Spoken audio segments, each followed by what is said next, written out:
Hello students, आज मैं आप लोगों को सिखाने वाली हूँ सरफेस एरिया और वॉल्यूम के फार्मूले की सबसे इजी ट्रिक जो स्टूडेंट को सबसे ज़्यादा टफ लगती है। तो स्टार्ट करते हैं ये वीडियो।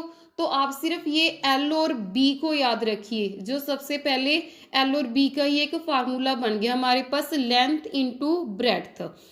तो वो फार्मूला क्या होता है हमारे पास, एरिया ऑफ रेक्टेंगल का, यानी ये एरिया ऑफ रेक्टेंगल का यानी हमारे पास क्षेत्रफल होता है एरिया का रेक्टेंगल का। ठीक है।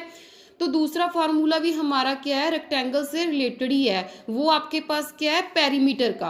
पेरीमीटर हमारे पास क्या होता है, जिसकी मतलब हम क्या करते हैं, सारी इनकी जितनी भी साइड्स होती हैं हम उसको ऐड कर लेते हैं तो हमारे पास पेरीमीटर बन जाता है। अब देखो हमारे पास यहाँ पे रेक्टेंगल दिया हुआ है, रेक्टेंगल की दो ही तो हमारे पास लेंथ दी हुई है और दो ही हमारे पास ब्रेड्थ दी हुई है। अगर हम चारों को प्लस कर लेंगे तो वो हमारे पास क्या फार्मूला बन जाएगा, पेरीमीटर का। तो हम इसको इजी ट्रिक से कैसे लिख सकते हैं, हमारे पास 2 लेंथ है और 2 ही ब्रेड्थ है, तो मैंने इसमें क्या डाल लिया, प्लस डाल लिया और ब्रैकेट डाल के मैंने बाहर क्या निकाल दिया, ये 2 लगा दिया।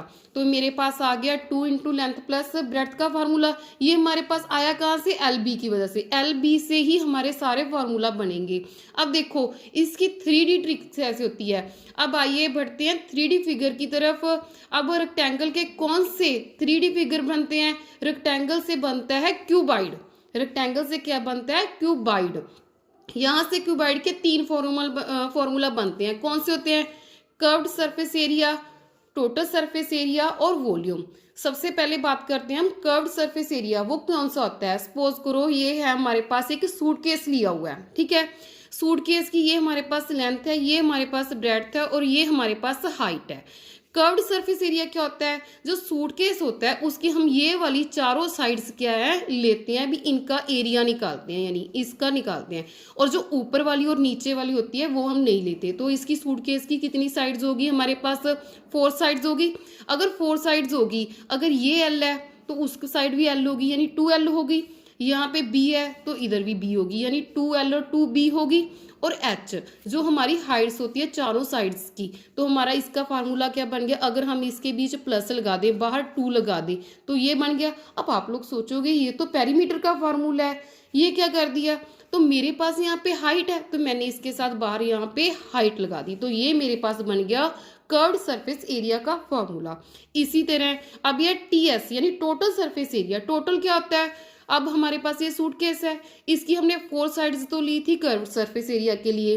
टोटल में क्या आ जाती है, सारी साइड्स आ जाती हैं। कौन सी, ऊपरली भी आ जाएगी और नीचे वाली भी आ जाएगी, यानी टोटल कितनी होगी हमारी 6।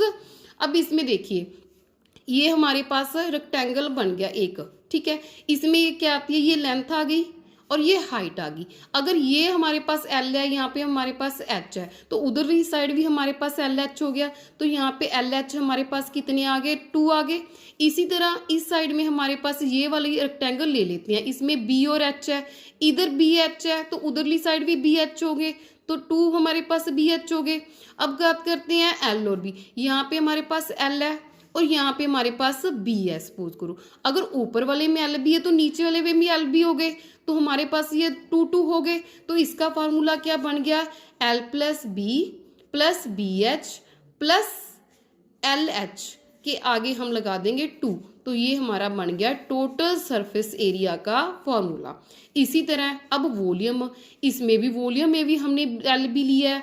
अब देखिए वॉल्यूम क्या होता है, वॉल्यूम होता है किसी बॉक्स में हम कितना सामान डाल सकते हैं, भी उस बॉक्स की कैपेसिटी क्या है उसको कहते हैं वॉल्यूम। अब देखो इस बॉक्स में हमारे पास लेंथ भी दी है, ब्रेड्थ भी दी है।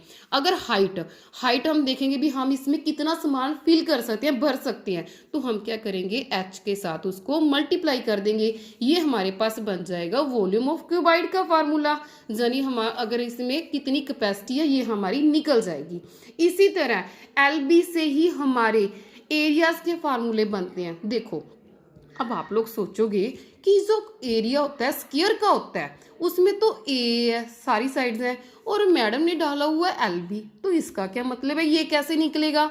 तो एल बी देखो हमारे पास ये होती है हमारी लेंथ जो हमारी किसके इक्वल है, ए के इक्वल है। ये हमारी होती है ब्रेड्थ, वो किसके इक्वल है, ए के इक्वल है। अगर लेंथ ए है ब्रेड्थ बी है तो अब हम इसमें अप्लाई करेंगे। देखो लेंथ इंटू ब्रेड्थ। तो ये हमारा किसका फार्मूला बन गया एरिया ऑफ स्क्वायर का, ए स्क्वायर का। इसी तरह पेरीमीटर, पेरीमीटर हमारे पास क्या होता है, सम ऑफ ऑल साइड्स। अगर हमारे पास फोरों साइड्स की लेंथ हमारे पास इक्वल दी हुई है, ए दी हुई है, तो इसका फार्मूला क्या बन गया 4a। अब है हमारे पास सेम एज इसकी भी 3D फिगर, वो कौन सी होती है एरिया ऑफ स्फीयर की, जैसे क्यूब बन जाता है। ये क्यूब क्या होता है हमारे पास, फॉर एग्जांपल एक रूम होता है जिसकी ऑल साइड्स क्या होती है, इक्वल होती हैं, चारों दीवारें हो गई, छत हो गई और नीचे वाला फ्लोर हो गया, ठीक है, यानी 6 स्क्वायर्स हो गए हमारे पास। इसी तरह कर्व्ड सरफेस एरिया में हम क्या लेते हैं कि अगर 4 साइड्स आती है हमारी, 4 साइड्स आती हैं, तो इसमें हमारी क्या लग गया, 4 साइड्स का हम देख रहे हैं अभी मेरे पास ये स्क्वायर एक है, एक स्क्वायर सामने आ रहा है, एक इधर आ गया, एक इसकी बैक साइड है, एक साइड पे आ गया, यानी 4 स्क्वायर्स बन गए। तो मेरे पास क्या बन गया 4a स्क्वायर। टोटल में कितने आ गए, ऊपर और नीचे वाला भी लग गया 6a स्क्वायर। और वॉल्यूम में मेरे पास कितने आ गए, देखो वॉल्यूम क्या होता है L into B into H. अगर सभी साइड्स इक्वल है तो मैं क्या करूंगी a मल्टीप्लाई a, तो क्या बन गया a की क्यूब। अगर आप लोगों को, मुझे लगता है अभी पूरी उम्मीद है अभी आप लोगों को ये वीडियो अच्छे से समझ आ गई होगी। अगर आप लोगों को ये मेरी वीडियो अच्छी लगे तो मेरे चैनल को सब्सक्राइब करना मत भूलिएगा। Thank you.